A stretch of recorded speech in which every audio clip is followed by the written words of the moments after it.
Vous êtes bien dans la grande édition de TV7, nous sommes le lundi 22 septembre, c'est l'heure de votre journal, voici les titres. Elle reprend du service plus de 75 ans après sa fermeture. La halte ferroviaire de Talence-Médoquine en Gironde a été inaugurée ce matin. Elle sera desservie par 2 lignes de TER. Chaque jour, 5000 visiteurs pourront désormais rallier la gare de Bordeaux-Saint-Jean en à peine 3 minutes. Un maillon essentiel pour le futur RER métropolitain. C'est l'une des nouveautés de la rentrée scolaire. Le programme EVARS doit éduquer 12 millions d'élèves à la vie affective, relationnelle et sexuelle. Un programme très critiqué par les milieux conservateurs. Un syndicat appelle à sa suspension pure et simple après la nomination d'un formateur condamné pour détention d'images pédopornographiques. Et si les déchets agricoles, alimentaires ou ménagers servaient à produire du gaz 100% renouvelable? C'est le pari de l'usine de méthanisation de Mios en Gironde, une innovation vertueuse pour l'environnement, capable de produire assez de gaz vert pour alimenter près de 3000 foyers dans le département.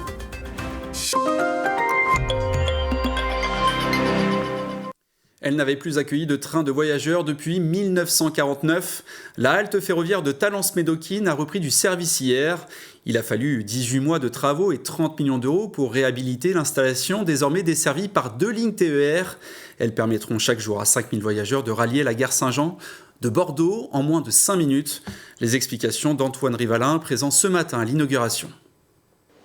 Cela faisait 76 ans qu'aucun train ne s'était arrêté en gare de Talence-Médoquine. Un moment d'histoire pour une gare qui fut la première à accueillir des locomotives à vapeur dans le sud-ouest.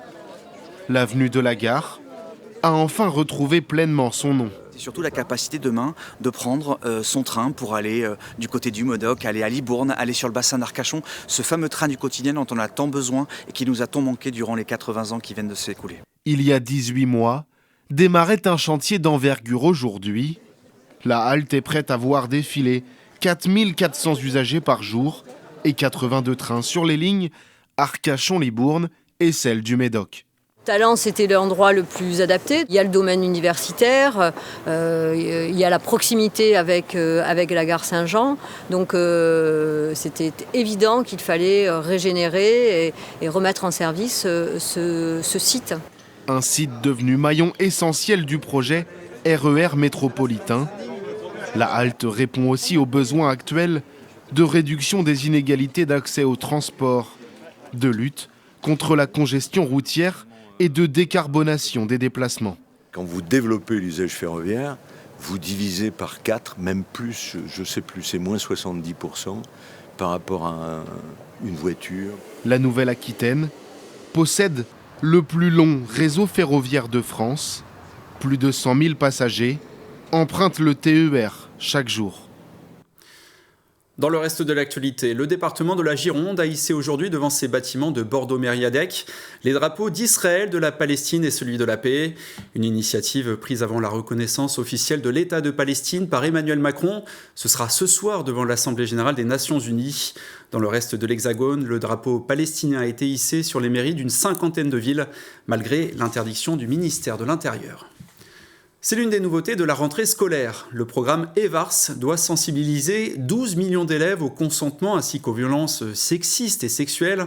Un programme dans le collimateur des milieux conservateurs. Le syndicat de la famille, dont l'ancien nom est la Manif pour tous, appelle à sa suspension immédiate après les révélations de Mediapart, celle sur la nomination d'un formateur condamné en 2011 pour détention d'images pédopornographiques. Précision d'Océane Archambault. L'annonce a fait l'effet d'un coup de tonnerre. Un conseiller académique de Lozère, condamné en 2011 pour pédopornographie, s'est vu attribuer une nouvelle mission pour la rentrée 2025. Former des enseignants au programme EVARS, un programme d'éducation à la vie affective, relationnelle et sexuelle. Cette affaire révèle une vigilance très insuffisante de la part de l'éducation nationale et révèle que même en ayant été condamné pour des faits mettant en cause des enfants, eh bien,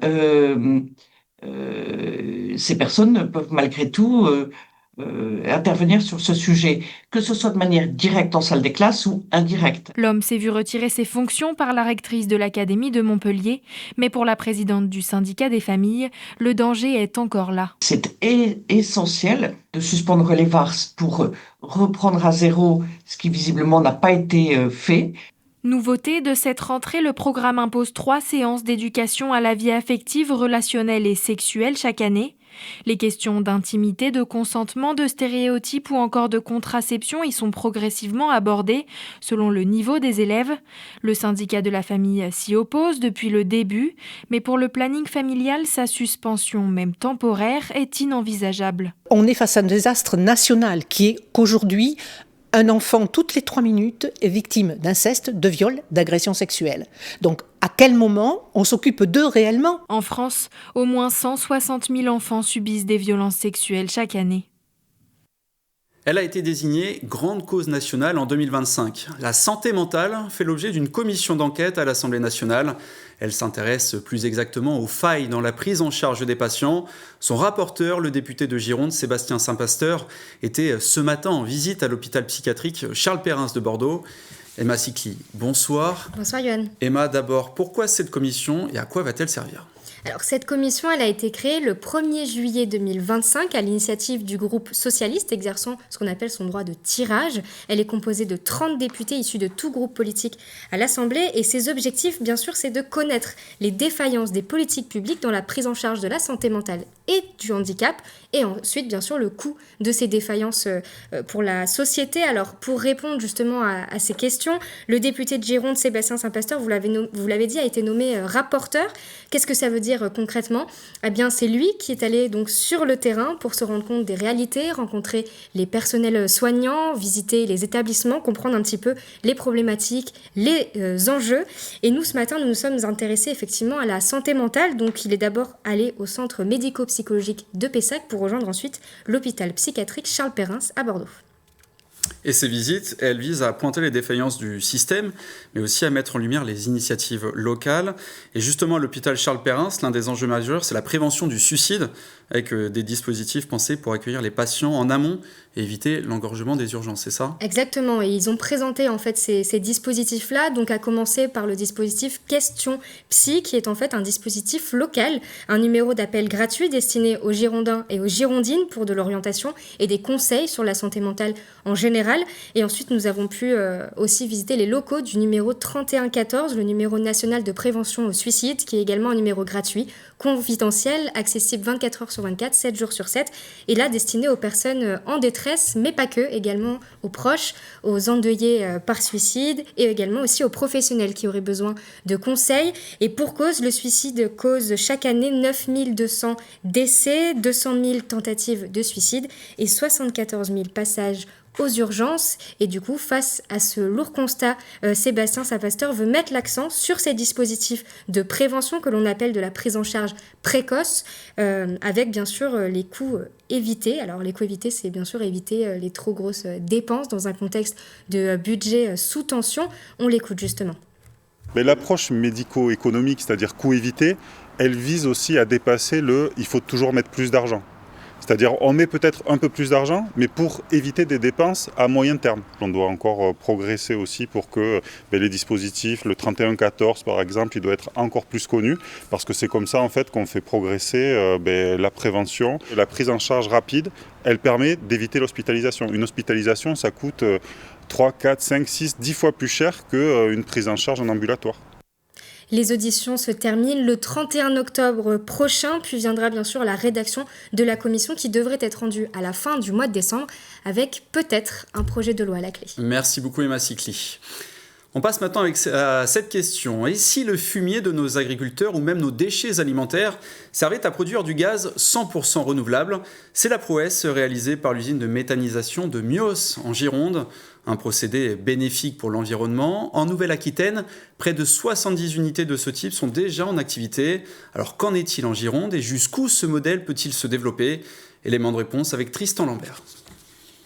Selon vous, est-il possible de produire un gaz vert avec des aliments provenant de la restauration, des supermarchés, mais aussi des déchets agricoles ? C'est en tout cas la prouesse de cette unité de méthanisation. La matière organique va venir être dégradée par un processus naturel des bactéries qui vont transformer celle-là en biogaz et en un amendement organique qu'on va pouvoir épandre sur les terres agricoles. Donnant par exemple du compost ou un fertilisant bénéfique aux agriculteurs locaux. Ici, ce sont 19 000 tonnes de déchets collectés et valorisés chaque année. La cuve verte derrière moi, ça va être le digesteur. Donc toute la matière organique va être digérée dans cette cuve. Les cuves à côté vont permettre de stocker le digestat, donc le résultat, tout ça, le coproduit de la méthanisation. Le but de tout ça, c'est de produire du biogaz. Produire un gaz d'origine renouvelable pour décarboner l'énergie en France et aussi proposer pour les différents acteurs du territoire une solution de valorisation des déchets. L'unité produit l'équivalent de la consommation en gaz de 2000 foyers par an.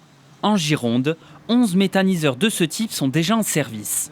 On est actuellement à près de 8% du gaz qui est verdi en Gironde par rapport à la consommation et on sera aux alentours de 12% fin 2028. Donc aujourd'hui, on a un verdissement assez fort avec une dynamique de projet assez importante. En Nouvelle-Aquitaine, l'objectif est clair, atteindre 100% de gaz vert à horizon 2050.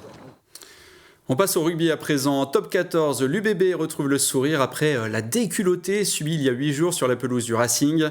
Vexés, les hommes de Yannick Bru ont passé leur nerf sur le promu Montauban samedi après-midi. Un festival offensif à Chabandelmas, 11 essais inscrits pour une victoire 71-24. Au classement après 3 journées, les Bordelais remontent à la 2e place du championnat. Et puis en football, le doute s'installe chez les Girondins de Bordeaux après une nouvelle contre-performance ce week-end en National 2.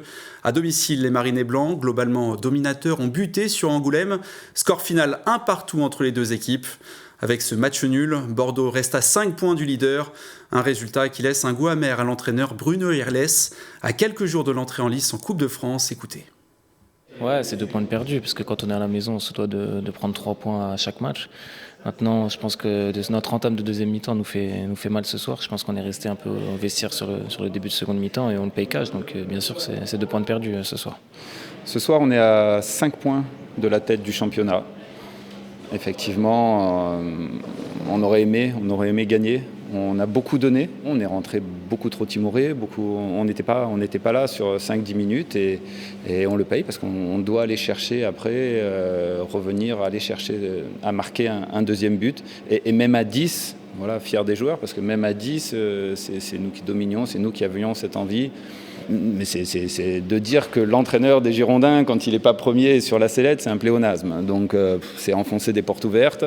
Par contre, d'ajouter des propos mensongers, c'est indigne de journalistes dignes de ce nom, de dire que ma direction m'avait donné le lundi un ultimatum. Voilà, c'est faux, c'est mensonger. Mais que je sois sur la sellette, bien entendu. Des propos recueillis par Guillaume Dreschler. Ainsi se termine le journal de la rédaction de TV7, l'essentiel de l'actualité locale. Tout de suite, on vous présente une nouveauté dans votre journal Sud-Ouest.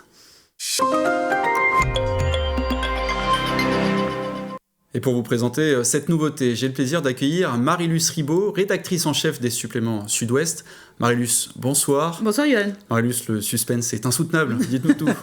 Oui, bien, nous lançons demain dans le journal que vous allez lire un supplément autour du bien-être et de la santé. Ce supplément, on va le retrouver tous les mois, le 3e mardi de chaque mois à partir du mois d'octobre.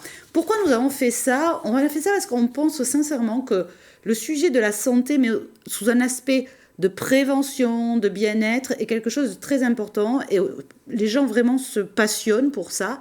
Et d'ailleurs, nous avons Jimmy Mohamed, qui est le célèbre docteur du MAC de la santé. Voilà, du MAC de la santé, qui nous le dit. Il approche aujourd'hui de la santé par le bien-être. C'est important. C'est-à-dire comment on fait pour se sentir à la fois bien chez soi, bien entouré, bien dans sa tête, bien dans son corps. Tout ça, ce sont des choses très, très importantes. Et c'est ainsi qu'on va décliner ce supplément tous les mois avec un dossier en centrale qui, dès demain, se penche sur toutes les bonnes résolutions qu'on peut prendre au moment de la rentrée. Le prochain sera autour du sommeil.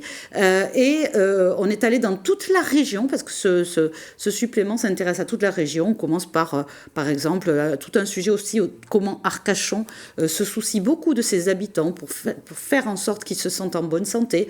On est allé faire un sujet aussi à Biarritz autour du Longe-Côte. Le marché dans la mer est devenu quelque chose de très agréable. Voilà, c'est de la santé, sans stresser, mais juste pour se sentir bien. Et ça sera tous les mois dans le journal, dans un environnement bleu et vert, quelque chose de très doux qui va vous accompagner pour être bien mieux dans sa peau. Merci beaucoup Marie-Luce, on a hâte de lire ça dès demain. À 6 mois des élections municipales, TV7 se déplace chez vous pour vous poser cette question. Et vous, que feriez-vous si vous étiez le maire de votre commune ? Cette semaine, C'est vous le maire vous emmène à Langon, en Gironde. Tristan Lambert et François Laurando ont donné la parole aux habitants et aux commerçants. Regardez.